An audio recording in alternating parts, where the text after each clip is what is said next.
All right, so in this video, I wanted to look at another example of how one might use a coffee cup calorimeter, like what we had seen previously in the chapter, but just for different circumstances. So as a reminder, the coffee cup calorimeter is kind of this measuring device that we use to monitor the temperature of surrounding water around whatever our system is. So that system we saw in earlier examples was like a piece of metal that had been heated to a higher temperature. What we looked at is kind of how, if we introduce that hot metal into room temperature water within the calorimeter, we would see the temperature of the water rise and be able to then deduce what the heat is of our surroundings. Thus, the opposite is the heat of the system. So that was one scenario in which we might use a coffee cup calorimeter, but here we have kind of a different situation in which coffee cup calorimetry actually works really well. And so this is for specifically dissolution reactions. So as an example right here, consider the following scenario where I have 2 grams of sodium hydroxide, and that's being dissolved into 100 grams of water. And this is kept in a coffee cup calorimeter where we have a thermometer kind of tracking the temperature of the water. And what we see is that from this reaction, the temperature of the water rises from 25.0 degrees Celsius all the way up to 47.3 degrees Celsius. And so with this information, we can actually determine then the enthalpy of reaction for this dissolution process. So right here, we don't necessarily have kind of a specific heat capacity type problem like we had seen in earlier examples.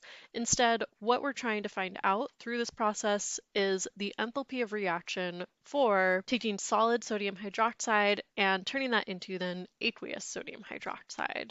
So let's kind of map out how we can approach problems like this one. This is very similar to your Hess's Law lab, so I wanted to include it here as kind of a walkthrough. But so to begin, right, typically with a calorimetry problem, our first objective is figuring out the heat of the surroundings, in this case, the water. So right, kind of the mystery in calorimetry is our actual system, but we know that by tracking the temperature change of its immediate surroundings, we can then employ the first law of thermodynamics and equate the heat of our system to the opposite of the heat of the surroundings. So in this case, once I find my heat of the water, if I take the negative version of that, that will give me then the heat of the reaction. And then how that connects precisely to the enthalpy of reaction is through this equation, where basically I would take the heat of the reaction, that is the Q, and I would divide that by the number of moles of the reaction that were actually performed in this process. So I basically have kind of 3 steps here, 3 things that I'm trying to find on the way to determining the enthalpy of reaction for this dissolution process. So to begin, right, I'm first going to figure out the heat of the water itself. That's using the Q equals Cm delta T equation, right? I'm given the mass of the water, I'm given the change in temperature of the water, and I know the specific heat capacity of water. I can find that on my formula sheet. And so putting all of that together, I can take 4.184 joules per gram Kelvin, that's the specific heat capacity of water, times 100 grams as the mass of water, and then times the difference in temperature for the water, that is the final temperature minus the initial temperature. Putting all of that together, I calculate 9,330 joules as the heat of the water. Putting that into kilojoules instead, basically just dividing by 1,000, that gives me 9.33 kilojoules as Q of the surroundings. That makes it very easy then to determine my heat of the reaction itself or of the system, right? It's just equal to the negative version of that.